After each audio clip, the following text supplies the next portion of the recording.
الحمد لله رب العالمين وعلى آله وأزواجه وذرياته وصحبه أجمعين أما بعد فأعوذ بالله من الشيطان الرجيم بسم الله الرحمن الرحيم بلغوا عني ولو آية.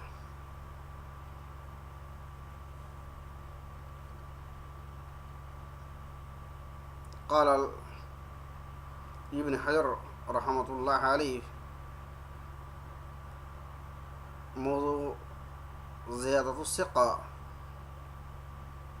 وزيادة راويه مقبولة ما لم تقع منافية لمن هو أوثق. یہ اصول حدیث کی بات ہے. اس میں چند ابواب پہلے گزر چکے ہیں. آج کے باب میں جو عنوان ہے زیادت الثقہ کی ہے. ثقہ سے مراد وہ راوی ہے جو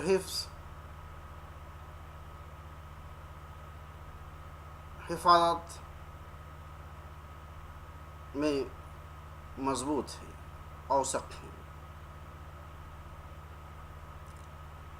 اس کی طرف اشارہ فرماتے ہیں کہ سب سے پہلے اس کی تعریف کرتے ہیں.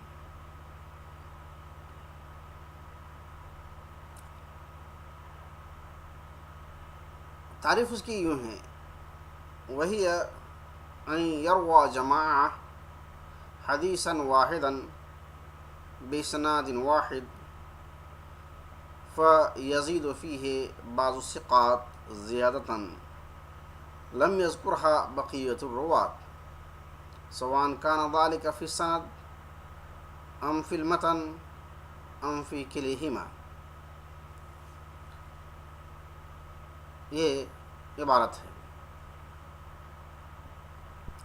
کہ ایک ہی حدیث کو ایک ہی سند سے ایک جماعت روایت کرتی ہو، پھر اس میں بعض ثقہ لوگ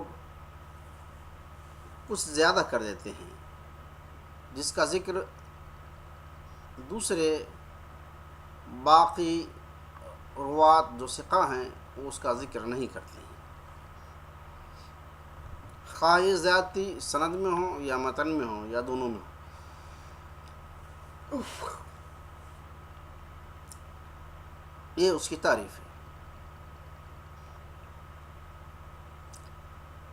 ایک ہی روایت کو ایک ہی سند سے مختلف راوی یا راویوں کی ایک جماعت نقل کرتی ہو، جس میں بعض ثقہ راوی بعض الفاظ اس کے متن یا اس کے سند یا دونوں میں اضافہ کر دیتے ہیں جس کا ذکر دوسرے ثقہ راویوں نے نہیں کیا ہے. اس کی طرف اشارہ فرماتے ہیں.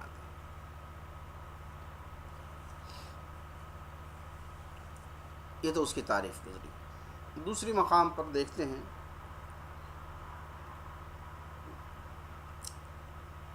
کہ حضرت ابن حجر رحمۃ اللہ علیہ نے زیادت الثقات کی دو قسمیں کی ہیں. پہلی قسم وہ زیادہ جو منافی ہے اس متن کے لیے جس کے لیے اس نے زیادتی کی ہے.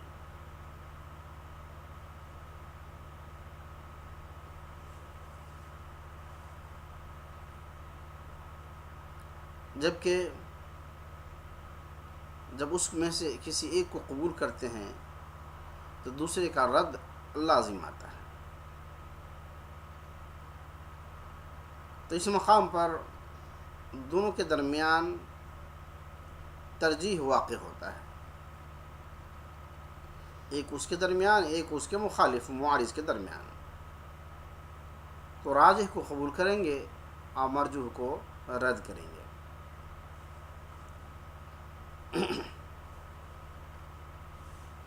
کہتے ہیں الاول زیادۃ منافیۃ للمتن الذی زیدت علیہ بحيث يلزم من قبولها رد الرواية الأخرى، فهذه يقع الترجيح بينها وبين معارضها، فيقبل الراجح ويرد المرجوح.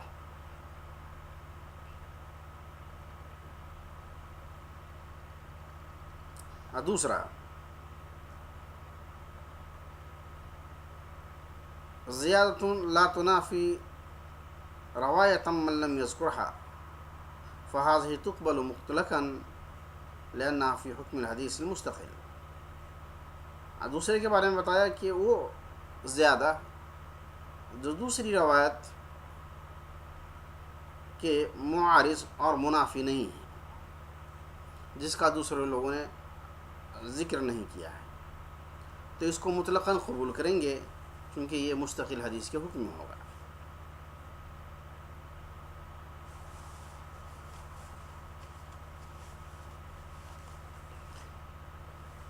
تو فرماتے ہیں کہ جب یہ دو قسم ثقات کے ابن حجر رحمۃ اللہ علیہ نے بیان فرمائے ہیں، اور یہ فتح الباری میں انہوں نے لکھا ہے امام بخاری کے مجملاً دفاع کے لیے، جبکہ امام بخاری پر دارالقطنی نے تنقید کی،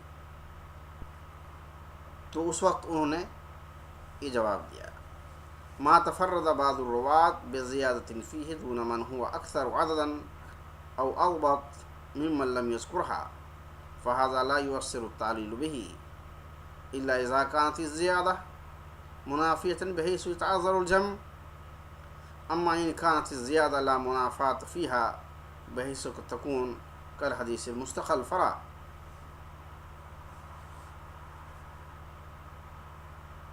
ترجمہ اس کی یہ، بعض روات نے جو تفرد بیان کی ہے اس میں زیادتی کے ذریعے سے، جبکہ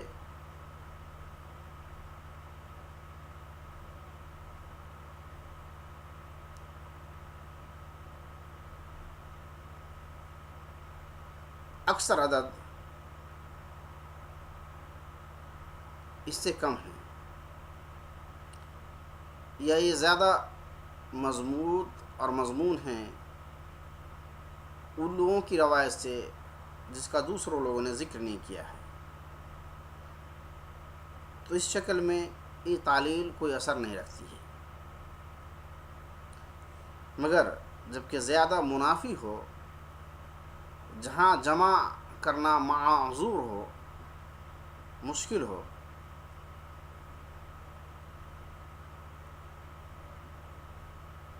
اگر یہ زیادتی منافات میں سے نہ ہوں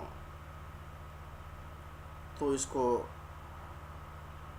حدیث مستقل طرف شمار کریں گے، ورنہ نہیں. گویا کہنا یہ ہے کہ زیادہ ثقہ نے جو بیان کی ہے اور دوسرے راویوں نے جو بیان نہیں کی ہے، اس جگہ اگر کوئی تعلیل ہے اس صورت میں کہ وہ عدد کے لحاظ سے اور ضبط کے لحاظ سے زیادہ قوی ہے، تو یہ تعلیل کوئی اثر نہیں رکھتی. ہاں، اگر دونوں کا ایک جگہ متحد ہونا اور جمع ہونا مشکل ہو تب، ورنہ اگر دونوں کے درمیان منافات نہ ہوں تو اس کو ایک حدیث مستقل کا درجہ دیں گے، اور اگر منافات ہو تو نہیں دیں گے.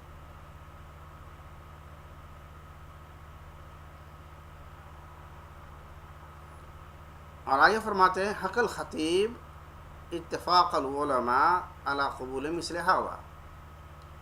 اور خطیب نے بیان فرمایا کہ علماء کا اتفاق ہے اس طرح کے روایات کو قبول کرنے کے لیے کہ یہ روایت جو کہ مستقل روایت ہو یا غیر منافی روایت ہو تو اس کو علماء نے قبول کیا ہے ہمیشہ۔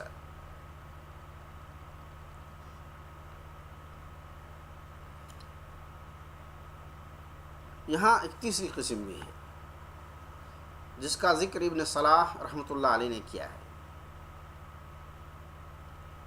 اور یہ ہے ان یکون فی الزیادہ نوع منافات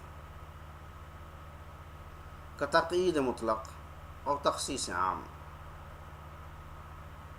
کہ زیادتی میں کسی درجے میں ایک منافات ہو، اور وہ کیا ہے، مطلق کو قید کرنا یا عام کو خاص کرنے کے باب میں۔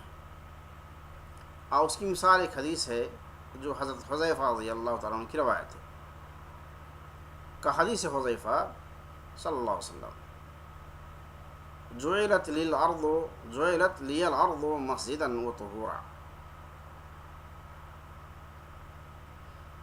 من ہے کہ میرے لیے زمین کو مسجد اور طہور بنا دیا گیا ہے۔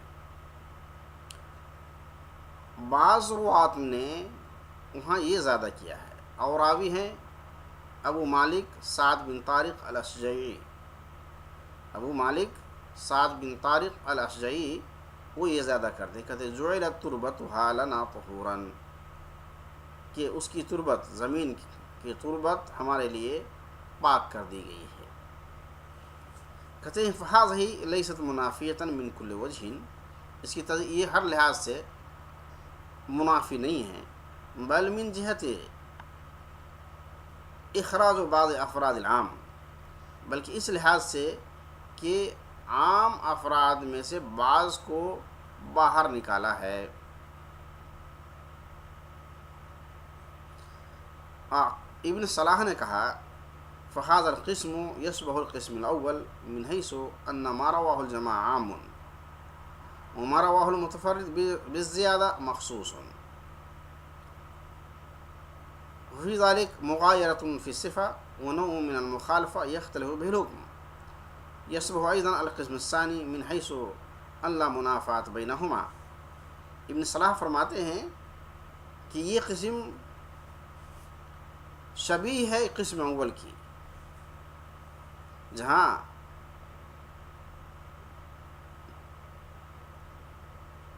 کی جماعت نے اس کو روایت کی ہو، یہ عام بات ہے،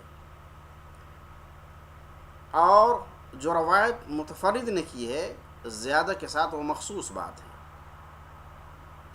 یہ صفت میں تھوڑی مغایرت ہے اور نوع میں وہ مخالفت ہے جس سے حکم کا اختلاف ہو جاتا ہے، اور اسی مقام پر یہ دوسری قسم کے بھی مشابہ ہو جاتا ہے جس میں دونوں کے درمیان کوئی اختلاف نہیں ہوتا۔ لیکن ابن صلاح رحمۃ اللہ علیہ نے یہ بیان نہیں کیا کہ اس قسم کا حکم کیا ہے، کہ مقبول ہے یا مردود ہے، لیکن نووی رحمۃ اللہ علیہ نے بیان فرمایا کہ اس کا اختیار کرنا قبول کرنے کے مانند ہے، لیکن نووی رحمہ اللہ حکى عنہ اختیار و قبول فی، کہ اس کو قبول کرنا کا اختیار ہے، قبول کرنے کا اختیار ہے اس طرح کی قسم کو۔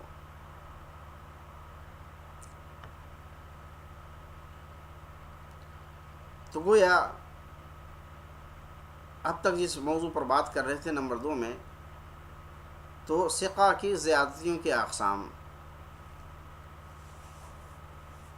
تو یہاں تفصیل سے اس بات کی وضاحت کی گئی ہے کہ ثقہ کی کون کون سی بات کو ہم شامل کر سکتے ہیں اور کس بات کو شامل نہیں کر سکتے ہیں، رد کر سکتے ہیں۔